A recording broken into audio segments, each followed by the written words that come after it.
C'est la vie. Bon les gars, vous avez liboso. Ah on a un cortège au Mobimba. On a un cortège.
Baby cigarette.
J'espère que Bomoni, producteur Nabiso Paul Tudulu, Azana, l'ami du chef, par Fali pour Sata Kibokolo, Azana donc promotion non stop.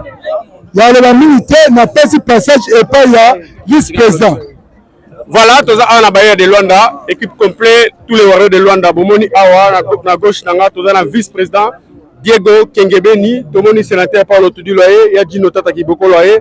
Na habité bilo ozalaki na marche de santé mais na moni producteur avec l'ami proche il y a Fali Poupa ya tata Serge Kibokolo na habité arrivé na bango a pona bino baware bomo ouais presse présidentielle doit la minya robaté je manque de mots autre robaki ya onde to bandi ko sala to bandi ko sala j'espère que tout na marche de santé na biso il y a tous les warriors et qui représenté par vice-président président qui moi koko somo qui mais ala nzela la sokoma et puis tout mon intervention il y a descente il y a notre sénateur partout dit comme producteur na ami il y a proche il y a Fali pour tata Serge Kibokolo tous na kata baïa rien de commentaires malobezo ngepa ya yemoro sénateur partout dit le temps qui producteur voilà tous na baïa de Luanda atterrissage forcé il y a sénateur Paulo Tudilu avec les warriors na habité sénateur Paulo Tudilu ceux qui doivent assister à l'ambiance ya boye na ba warrior Angola par rapport aux producteurs un mot pour na Fali Poupa na ndako na mone fo bana pas mieux Fali Poupa na bande pas mieux Fali aussi ça pas na ngai producteur bana pas mieux Fali Poupa Serge Tata Kibokolo ya Dino soyez les bienvenus par rapport na habité ceux de Sanganara na ba warrior mais le loto monio awa avec vice-président Olandi bango esika bazaki na marche de santé parole na yo par rapport ya arrivé na yo la parole na nga ko chapwa na ba warrior lanu et puis na ko chapwa na production à Massalanga Paulo Tudilu et puis na landi susu Misalanga l'idée oyo succès makamutu Fali Poupa de moni na komi a mais la CPL a trop vraiment la moni ba donc je manque même de mots quoi la CPL na moni que baza soudé par bien oh déjà 2 mois avant concert boye bon so to komi jour les années nini vraiment na félicité bino trop do lembate ba ope ba tika na ba parler ba lembate ba ya balakisa amour oyo balakisi lelo donc esali biso vraiment très bien donc très bien nazongisi balobe pas Paulo Tudilou. Voilà wana ezalaki maloba ya Gino Tata, voilà les producteurs les plus célèbres sénateur Paulo Tudilou ozobongisa événement ndeni na kati ya Luanda. Vraiment d'abord on remercie premièrement d'abord Warrior Yangola, particulièrement le président Alain Visor avec le vice-président Diego Kengebeni, sans oublier le fondé du pouvoir, fondé Loakis. Bon à déplacer. Et on remercie plus fort encore les amis de Fali Ipupa d'Angola, qui sont représentés par Serge Tata Kibokolo, les géants d'action. On a qui m'a toujours pour un Zamoukousé. Et là, on a tout le monde qui a Zuma Pembe. Il y avait un qui m'a poussé dans la vraiment, nous avons vraiment étonné on a coûté les lots. Les organisations, Moroté a tout dit le 20, production, les organisations, il y a des warriors d'Angola. Donc, il y a qui va appuyer artistes là-bas, il fallait pour pas. Non, les activités à tout dit le 20 touches, on a évité fallait pour pas. Pourquoi pas tout que tu participer tout à la alors, marche de santé de Sali qui toque que non, même Bino la Baye de Luanda a présenté Bino officiellement Baye de Luanda. Parce que les people, tout ça, les people préliminaires, tout ça, les people, ok, moi, pour ça, là-bas, tout. Nous avons lancé la publicité officielle. La publicité officielle, on a lancé à partir de une conférence de presse, on a lancé la publicité officielle. Mais les people, tout ça, nous avons accompagné les Warriors, mais on a monnaie, c'est vraiment incroyable. Sans plus tarder, nous avons les Warriors, parce que bien vous avez Pandisago, vous allez les défendeurs, il a fallu Ipupa. C'est de mon devoir, na l'accès et si qu'on faut les rebêta. N'expliquez bino. Pour cette explication, pas y a batouté. Nous avons expliqué bino awa pour dire mais rosala awa. VIP rosala awa. Tokanga boye, tokosala boye, bako tsa boye. Pour te bien temps vous sango oyo ba panzango kitoko na kati ya ville ya Luanda. Ana baye to la plus ou moins 50 000 personnes. Alors ils ont blagué. Quand on parle de 50 000 personnes et à 5 000 personnes. Donc, quand les activistes et autres, warriors, les bénévolants, les volontaires, ils ont plus ou moins dans les 500 personnes. Quand on parle de policiers, on parle de plus de 1500 policiers. Sans compter les pompiers et les médecins. Donc, ça veut dire l'activité, ils ont au Tcheli Boko, au Kozika. Na pesi vraiment la sango na bato oyo bozala basemi ya ko kata ba papier. Au kati papier, ça veut dire au kati papier à l'État. Mais mingi to lobate, o to eli awa, to eli ko sala présentation. Na yebi que Serge Tata Kiboko pas bon sama match mo boy après ya ko lobela ngo après. Hein mon frère. Bon to que là pour terrain alors. Sénateur Alaxa, les Warriors d'Angola, comment événement kozala disposition ya Marambutu ndenge sengeli par rapport aux hommes de la délégation Naba Warrior présenté par le vice-président Diego Kengebeni, les amis de Fali Ipupa d'Angola représentés par Tata Kibokolo Motepela. Donc le moni Baye de Luanda yangoyo o babenga ngo Baye de Luanda, et ça précisément na île de Luanda. Donc et ça le rôle boulevard aux Champs-Élysées il y a Angola. Donc ne bozomona wa Baye de Luanda o ezali moseka aza mosi oyo azalaki toko makasi mibale bele balukiye surtout mibale ya Congo démocratique mingu bango betela ba payote bango betela ba wese bula ko beta pena mai mais Fali Ipupa temaza mobali kitoko asali nyoso akoyi kolonga moso ya kitoko Baye de Luanda comme on a moseka na ka boka ki histoire na beta ki wana. Donc esika to telemi awa esika oyo podium ekozala ya Fali Ipupa soki tozongi mo muke sima tolingi ke tango Fali Ipupa zo beta awa azala na vision ya ba immeuble eza na sima kuna yango ede montrer beauté ya Luanda, précisément ya Baye de Luanda. Tolingi ke tango peuple zo tala concert ya Fali Ipupa ba mona ba bato toza nango kuna la kisa ba bato ba tala keno angoleza lokola eola Miami tala ba bato ba na kozabe Fali na ketambu sena na yach na ngamo eza kuna moni so tali kuna to ya mabeba. Donc esika de telemi awa toza esika podium ya Fali Ipupa ekozala podium ya Fali Ipupa ezali na mesure ya 40 mètres sur 20 mètres. Donc cela veut dire que doublement que podium il y a U Arena parce que fallait pour pas passer un devoir moko.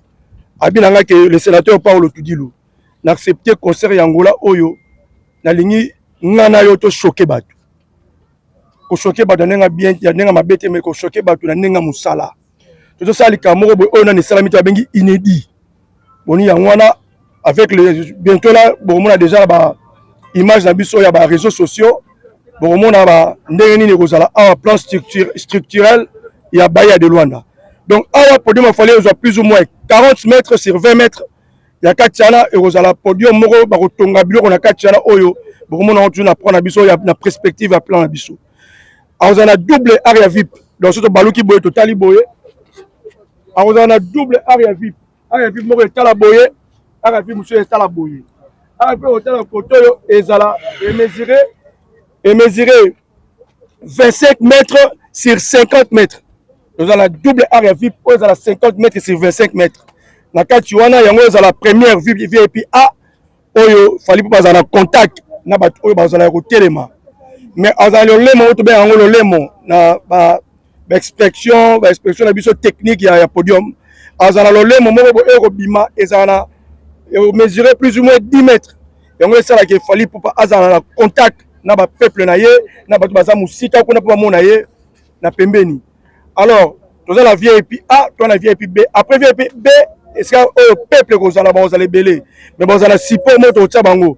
Ata ba mona fallait pour pas la musika mais hauteur o ezala premier fallait pour pas ezala hauteur plus ou moins 2 mètres et demi.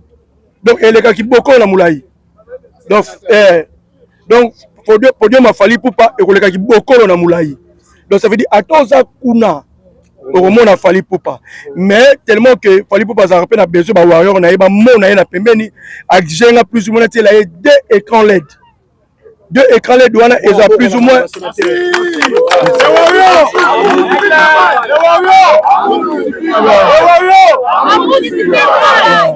donc à ce que deux écrans LED wana ils ont plus ou moins il y a 6 mètres.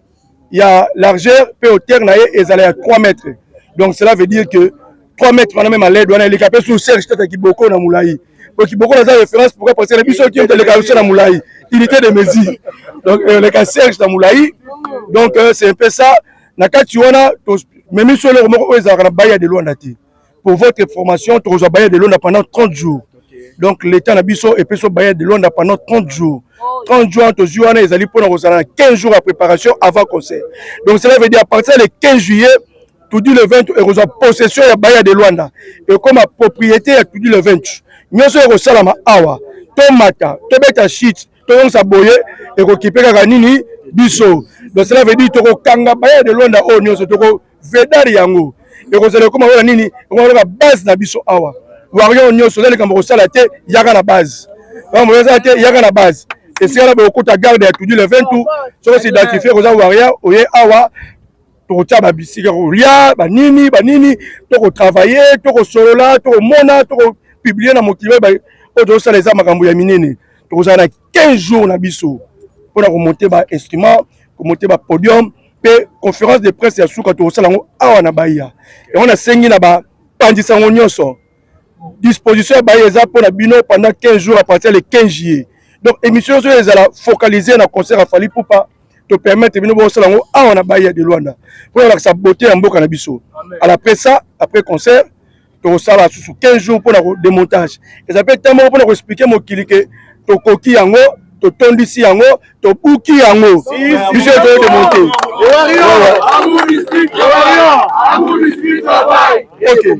des commentaires sur la bande yango to yoki e pa notre producteur sénateur Paolo Tudilu et puis présence il y a les amis de Fali Poupa azaki wala représenter lokola et Serge Tatakibokolo vice-président Bino Diego Kangeben à couvrir marqué président Kalate là au commandement j'espère que tout ce qui a été kolongwa awa ndenge penange sénateur Otoloba to mata directement na Royal Tudilu to si sa moi ko lia moi ko mela et ça la moi c'est bon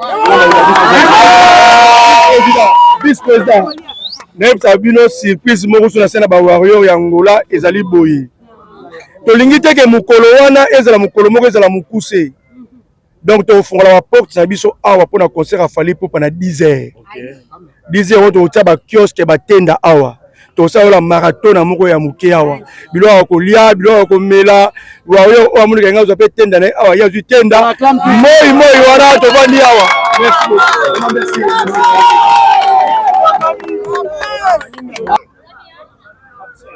Et voilà, ndeka kaka tobandaki makambo oyo awa toza juste kaka na kati ya Baye de Luanda boyoki bino moko explication claire ya sénateur Paulo Tudilu par rapport ya événement na ene ozala le 2 août awa na kati ya Bahia et puis apesi bino ba détail makambo tu ndenge roleka yango tozoloba tozobeta tango r yango mutu tola na ndaku r yango somba bien na yo s'imposer déjà na journée wana comment olingo ozala so olingo ozala na podium avec Fally Ipupa VIP normal soko olinga boya penda bomona awa toza penda tout le 20 toza complet si Tiabofonge azokota parce que to beta close batutu si Tiabofonge Sephora tozalaki wana na Baye de Luanda boyoki bino moko maloba oyo sénateur Paulo Tudilu alobi par rapport ya close ndenge événement kozala na Bahia voilà décortiquer na nu ndenge sénateur apesi explication claire ya ndenge événement koleka awa. Bon, en fait, de mon côté, je manque à dire, j'ai dit tout simplement un petit message pour tous les mélomanes du monde entier et plus précisément d'ici de Luanda.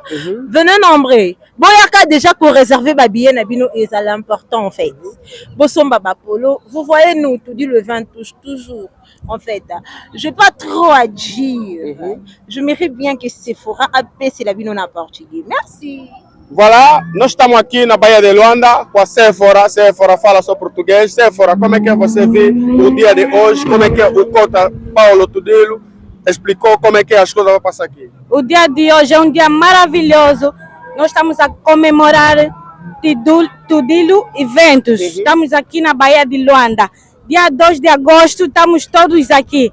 Toda a família angolana, a família congolesa, estamos aqui. Aonde Cabacele, vamos entrar, Cabacele Coiana Mai, Lede. Liga, chama todo mundo que está em casa. Todo mundo vem, todo mundo que está em casa, vem comprar o seu bilhete. Os bilhetes já estão acabados, ficaram poucos bilhetes, então aproveitem mesmo.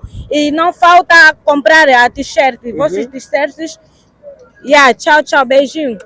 Voilà, boyoki bino moko explication ya délégation ya Tudilu event ya presse ndenge lobby et puis moko le patron numéro 1 Paulo Tudilu lobby bomona moki wana ya Dino Tata Kibokolo ndenge tolobeli explication Carmi Tulomba na États-Unis na yebisaki yo makambo eza pasi parce que na makambo ya Fally Ipupa par rapport dona le dona Max Lema siko zali to yebisaki yo gena oyo eza makambo ya Fally Ipupa ma fille de cœur Priscilla Singi yebisa Madrid yake makambo eleki pasi makambu oyo l'équipe pasi Fally Ipupa asali close ya makambu tu ndenge kaka esengelaki to sala yango wana bosomba billet bosomba chapeau na www.tudilu.com romona ba menu tu ya billet somba billet profiter pour na makambu tu à la prochaine tokolobela bino tokopesa la susu ao équipe ya Nzambe pour la rater ciao à la prochaine.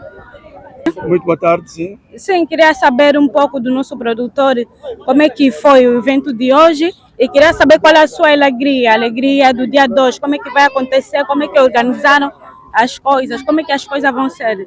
Eu estou muito alegre, isso foi praticamente primeiramente vou ainda cumprimentar os telespectadores que estão aqui a nos assistir aqui nesse exato momento. Okay. Eu estou muito contente porque o que eu encontrei não é isso que eu esperava, não é? Sim. Porque eu pensei que era praticamente uma marcha de saúde, uma coisa tão simples, mas quando eu cheguei na ilha, eu disse, não, os Warriors da Angola não estão a brincar. Coisa maravilhosa. Coisa maravilhosa. Muito maravilhosa. E por isso eu também disse, não, também vou aproveitar essa oportunidade que é para poder vos apresentar a Baía de Luanda. Sim. Tendo em conta que vocês que são praticamente os defensores do Fally Ipupa aqui em Angola, é do meu dever como produtor apresentar aqui a Baía de Luanda e também não só, tendo em conta que eles serão também os ativistas, porque nós queremos os Warriors credenciados, eles que serão os ativistas que é para assegurar essa atividade. De que gênero? Para que todos os participantes dessa atividade não conhecem bem Luanda. Sim. Então os artistas vão estar aqui para ajudar, endireitar, direcionar, essa coisa toda. E por isso também aproveitei essa oportunidade que era para apresentar mais ou menos como é que será. Onde é que ficará o palco, área VIP, como é que vamos vedar. Praticamente foi uma coisa muito maravilhosa. E os bilhetes, acabaram, ainda temos bilhetes? Os bilhetes ainda estão a ser comercializados na nossa plataforma www.tudilevento.com. Também nossos locais habituais, que são na Tudilo Royal, Lounge Bar do Cacenda, da Sapu. Também já montamos aí um posto na Praça dos Congolenses. Também aí no Quimbango montamos aí um posto. E também no aeroporto de Fronto, a terminal de carga, também montamos aí um posto, que é para poder facilitar o acesso à compra dos ingressos. E os ingressos estão a ser comercializados numa rapidez que eu não esperava, porque praticamente a nossa entusiasmo nas pessoas aqui para poder ter a informação que teremos aqui uma atividade com Fali Poupa. Mas também aproveitamos porque para nós temos aqui uma fila enorme de pessoas para poder adquirir o ingresso no mesmo dia, e por isso também optamos começar já a comercializar os ingressos. Mas é uma rapidez tremenda. As áreas VIP estão quase já a terminar. Agora eu estou a pensar como é que será naquele dia, quem virá para comprar o ingresso da área VIP naquele dia. Mas a área normal ainda está a ser comercializada normalmente, porque ainda temos aí aproximadamente mais de 45 dias. Espero que quando chegar o momento, isso vai esgotar. Porque a nossa perspectiva é fazer mesmo o guichê fechado. Como fala em inglês, sold out. Queremos quem vier aqui na Bahia de Luanda assistir Fali Poupa, mas vir para participar diretamente, porque já terá seu ingresso no seu pulso. Ok, muito obrigado. Então, palmas. Eu que agradeço bastante. Muito obrigado.